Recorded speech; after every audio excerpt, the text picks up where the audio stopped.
ಶ್ರೀ ಗುರುಭ್ಯೋ ನಮಃ ಪರಮ ಗುರುಭ್ಯೋ ನಮಃ ಶ್ರೀಮದಾನಂದ ತೀರ್ಥ ಭಗವತ್ಪಾದಾಚಾರ್ಯ ಗುರುಭ್ಯೋ ನಮಃ. ಹರಿ ಓಂ. ಉಪಸ್ಥಿತರಾದ ಸಕಲ ವಿದ್ವಾಂಸರಿಗೆ ಮತ್ತು ಗುರುಗಳಿಗೆ ನಮಸ್ಕಾರ.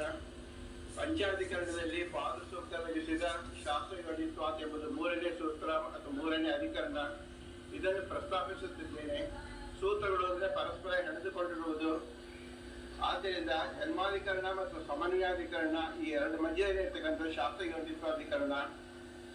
ಜನ್ಮಾಧಿಕರಣದಲ್ಲಿ ಸೃಷ್ಟಿ ಸಿದ್ಧ ಸಂಹಾರೋ ನೀತ ಜ್ಞಾನಮಾವೃತಿ ಬಂಧ ಮೋಕ್ಷಪೇಯಸು ಶ್ರುತೀಶು ಉಕ್ತೆ ಹರಿಸ್ವದ ಎಂಬತಕ್ಕಂಥ ಹೇಳಿದೆ. ಅದನ್ನು ಉಪಕ್ರಮಾದಿಯಿಂದ ಸಮನ್ವಯ ಮಾಡಿಕೊಳ್ಳಬೇಕು. ಶಾಸ್ತ್ರಯೋನಿತ್ವಾದ ಎಂಬುದರಲ್ಲಿ ಸೂತ್ರ ಶಾಸ್ತ್ರ ಅಂದರೆ ವೇದ ಮತ್ತು ವೇದಾಂಶಾದಿ ಗ್ರಂಥಗಳು.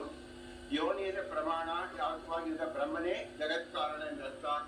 ಪೂರ್ವ ಪಕ್ಷ ಯಥೋಮೈ ಮಾನಭೂತಾನಿ ಜಾಯಂತೆ ಎಂಬಲ್ಲಿ ಹೇಳಿದ ಜನ್ಮಾದಿ ಕಾರಣವೇ ವಿಷಯ, ವಿಷ್ಣು ಅಥವಾ ಇತರೆಂಬ ಸಂಶಯ.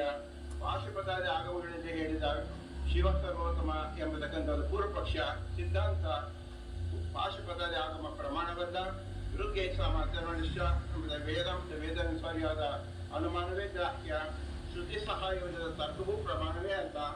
ಔಪನಿಷದ ಅಪುರುಷ ಎಂದು ಹೇಳಿದರೆ ಶ್ರುತಿಯಿಂದ ಬ್ರಹ್ಮನೇ ಜ್ಞೇಯನಾಗಿದ್ದಾನೆ. ಆದರೆ ಜಗತ್ ಕಾರಣ ವಿಷ್ಣುವೇ ಹೊರತು ಅನ್ಯದಲ್ಲ. ಪರರು ಶಾಸ್ತ್ರಸ್ಥ ಯೋನಿಹಿ ಅಂತ ಹೇಳಿದ್ದಾರೆ. ನಮ್ದು ಶಾಸ್ತ್ರ ಯೋನಿಗೆ ಹೆಸರು ಅಂತಿದೆ. ಶಾಸ್ತ್ರಸ್ಥ ಯೋನಿ ಅನ್ನೋದ್ರಿಂದ ಷಷ್ಠಿ ತತ್ಪುರುಷ ಸಮಾಸದಿಂದ ಅಭೇದವನ್ನು ಹೇಳಿಬಿಟ್ಟು ವೇದ ಅಪ್ರಮಾಣ್ಯ ಅಂತಾಗತ್ತೆ, ವೇದಕ್ಕೆ ಜನಕ ಅಂತಾಗತ್ತೆ. ಆದ್ರೆ ಭಗವಂತ ವೇದ ಜನಕನೂ ಮಾಡಿಲ್ಲ. ವೇದದ ಲೇಖನಾಗಿರ್ತಕ್ಕಂಥವರ ವಿಶೇಷವಾದ ವಿಷಯ. ಅದನ್ನು ಮಧ್ವಾಚಾರ್ಯ ಏನ್ ಮಾಡಿದ್ರೆ ವೇದ ಶಾಸ್ತ್ರ ಯೋನಿಹಿ ಯಸ್ಯ ಸಹ ಅಂತ ಹೇಳಿದ್ರಿಂದ ಬಹುರ್ವೇದ ಸಮಾಸ ಹೇಳಿದ್ರಿಂದ ವೇದದಿಂದ ವೇದ್ಯನಾಗಿರ್ತಕ್ಕಂಥವನ್ನ ಹೇಳಿದಾರೆ ಹೊರತು ವೇದ ಹುಟ್ಟಿದ್ದಲ್ಲ, ಅಪೂರ್ತಿವಾದ್ದು, ಅನಾದಿಯಾಗಿದ್ದು ಮತ್ತು ಪ್ರಮಾಣವಾದದ್ದು ಅನ್ನೋದನ್ನ ಮುಂದೆ ಮಾಡಿದ 4 ದಿನ ಹೇಳ್ತೀನಿ. ಒಟ್ಟು ಸಾರಾಂಶ ಏನಂದ್ರೆ ಭಗವಂತ ಮತ್ತು ಭಗವಂತನ ಗುಣಗಳು ಅಭಿನ್ನವಾದದ್ದು. ಜಗತ್ ಸೃಷ್ಟಿ ಕರ್ತೃತ್ವ ಭಗವಂತನ ವಿಶಿಷ್ಟ ಗುಣ. ಇಲ್ಲಿ ಭಗವಂತ ನಿಮಿತ್ತ ಕಾರಣ ಆಗಿದ್ದಾನೆ. ಸೃಷ್ಟಿಯಾದಿ ಕರ್ತೃತ್ವ ಎಂಬ ಗುಣನೇ ಬ್ರಹ್ಮನ ಜಿಜ್ಞಾಸ ಮಾಡಲು ವಿಷಯ ರೂಪಕವಾಗಿ ಇದನ್ನು ಪ್ರಾಮಾಣಿಕ ರೂಪವಾಗಿ ನಿರ್ಧರಿಸುವುದೇ ಶಾಸ್ತ್ರದಿಂದ ಮಾತ್ರ. ಇದನ್ನು ಉಪಕ್ರಮವಾದ ಲಿಂಗದಿಂದ ಭಗವಂತನ ಸಮನ್ವಯ ಮಾಡಿಸುವುದೇ ಶಾಸ್ತ್ರ. ಇದನ್ನು ಗಟ್ಟಿ ಮಾಡಿಕೊಳ್ಳುವುದೇ ಶಾಸ್ತ್ರ ಯೋನಿತ್ವದ ಸಾರಾಂಶ. ಸದಾಗಮನಿಕ ವಿದ್ಯೆಯಂ ಸಮುದಿತ ಅಕ್ಷರಾಕ್ಷರಂ ನಾರಾಯಣ ಸದಾ ಒಂದೇ ನಿರ್ದೋಷಾಕ್ಷರ ಸದ್ಗುಣಂ. ಇದನ್ನು ಪ್ರತಿ ಸಾಧಕರು ನಿರಂತರವಾಗಿ ಮನನ ಮಾಡುತ್ತಾರೋ ಅವರಿಗೆ ಅಪರೋಕ್ಷ ಜ್ಞಾನ ಒದಗಿಸುವುದಕ್ಕೆ ಮೂಲಭೂತ ಕಾರಣವಾದ ಭಗವಂತನ ಪ್ರಸಾದಕ್ಕೆ ಕಾರಣರಾಗುತ್ತಾರೆ.